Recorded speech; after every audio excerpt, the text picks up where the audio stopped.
établissement de personnes âgées, c'est peut-être plus compliqué par rapport... Parce que, en fait, là, dans la petite enfance, ce qui serait le résident pour les personnes âgées, c'est l'enfant. Lui, l'enfant, il n'a pas la notion de temps du tout. Lui, il est que dans ici et maintenant. Donc, en fait, lui, il nous guide tout à fait par rapport à ce rapport au temps. Donc ça, c'est une chose qui va nous aider d'autant plus, puisque si on retire cette notion de temps, ça ne va pas gêner la personne qu'on accompagne, en fait. Là, c'est vrai que c'est une question que je me suis posée quand effectivement j'ai construit voilà, autant l'intervention où c'était plus un retour d'expérience.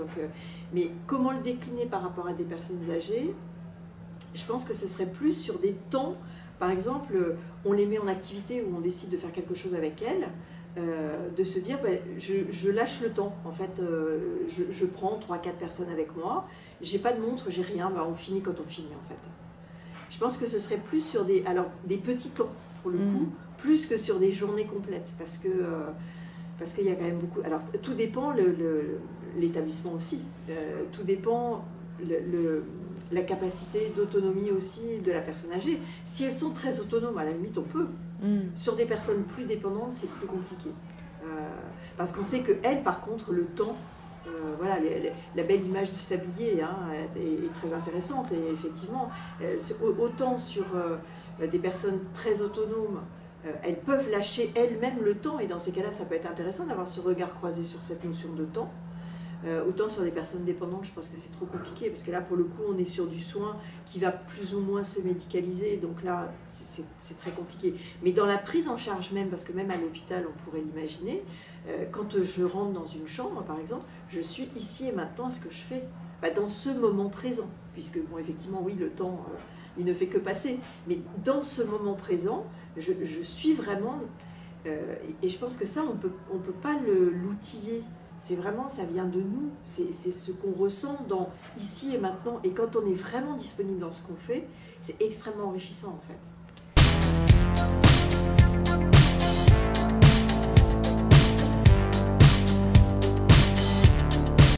On est dans un accordage en fait. Je pense que dans cette notion de temps, il y a cette notion d'accordage où je vais me caler aussi sur la respiration de l'autre, sur le regard de l'autre. Et comment l'autre perçoit ce que je dis ou pas, ou ce que je fais, et ce qu'il peut anticiper, et ce qu'il peut m'accompagner dans ce que je vais faire, par exemple, aider une personne à se lever, même si elle n'est pas dépendante, mais lui donner un coup de main pour se lever. Est-ce que je lui tends la main, puis je la tire, et je suis dans mon geste à moi, ou est-ce que j'attends sa réponse? On le fait beaucoup avec les tout-petits, par exemple. Hein. Le fait de prendre un enfant par la main, c'est pas de le prendre par l'avant-bras, c'est d'attendre que sa main arrive dans la mienne, et puis de serrer ma main pour qu'il serre la mienne aussi, et que dans ces cas-là, on se déplace. Ça demande effectivement un temps de réaction, mais c'est une concordance en fait. Et cet accordage, je trouve que c'est quelque chose qui se travaille, l'autonomie le travaille beaucoup, ça, hein, sur ces temps de respiration, l'accordage des respirations, des regards. Une fois qu'on est sur cet accordage-là, le temps, il va être commun. Si on n'est pas sur cet accordage, en fait, on est dans des décalages temporels qui sont parfois trop compliqués. Enfin, nous, avec les tout-petits, on le voit, il y a des enfants, ils n'ont pas saisi ce qu'on leur demande, en fait. Donc, comme ils n'ont pas saisi ce qu'on leur demande, en fait, ils ne peuvent pas répondre, puisqu'ils n'ont pas compris. Si on reprend depuis le début, et le film là qu'on a vu sur les 2 repas, c'est tellement parlant. Il y en a un, elles sont dans leur mission, avec toute la pression qu'ils ont aussi. Hein. Donc ils essayent, parce qu'en fait, eux, ce qu'ils veulent, c'est de ne pas mettre qu'elle n'a pas mangé, cette dame. Mais en fait, il y en aurait un qui se serait assis, qui aurait discuté un tout petit peu avec elle, qui juste lui aurait demandé, aurait parlé de sa vie, de ce qu'elle ressentait, de ce qu'elle avait envie. Hop, on faisait remonter le niveau de sécurité affective. En faisant remonter le niveau de sécurité affective, elle aurait peut-être mangé, pas fini son assiette, mais elle aurait peut-être au moins bu quelque chose. Et là, tant que la personne, elle reste en blouse, debout, derrière elle, en fait, c'est impossible. Il n'y a aucune considération. Donc ça se joue sur des détails. Et en fait, le fait de retirer les montres, on a mis en lumière tout ça. C'est très... Donc c'est pour ça que ce serait intéressant, mais de le prendre sur des petits temps, en fait.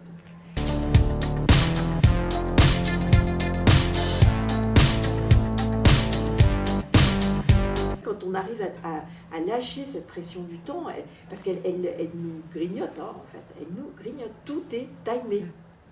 Donc quand vous avez des journées où justement vous étirez, pourquoi pendant les vacances justement on essaye d'étirer ce temps, c'est pour plus rentrer justement dans ce carcan de temps complètement fermé. Donc en le retirant, ben, on s'aperçoit qu'on est dans quelque chose de beaucoup plus libre. Il y a une notion de liberté derrière, qui est très agréable. Bon après, en équipe, c'est compliqué. Hein. Parce que si on presse, en fait, il n'y aura pas les mêmes postures, hein, c'est clair. Enfin, pour avoir observé dans des temps de repas autour de la personne âgée, ça fait froid dans le dos, quoi. Et plus vous avez de groupes, plus vous êtes en collectif, plus vous avez ce risque-là. Donc plus effectivement c'est confortable quand tout le monde fait la même chose en même temps. Quand vous avez tous les résidents qui sont là, tout le monde mange l'entrée en même temps, tout le monde... Il y a peut-être quelqu'un qui mange plus lentement que l'autre, peut-être qu'il y en a une ou un qui a envie de parler, peut-être que...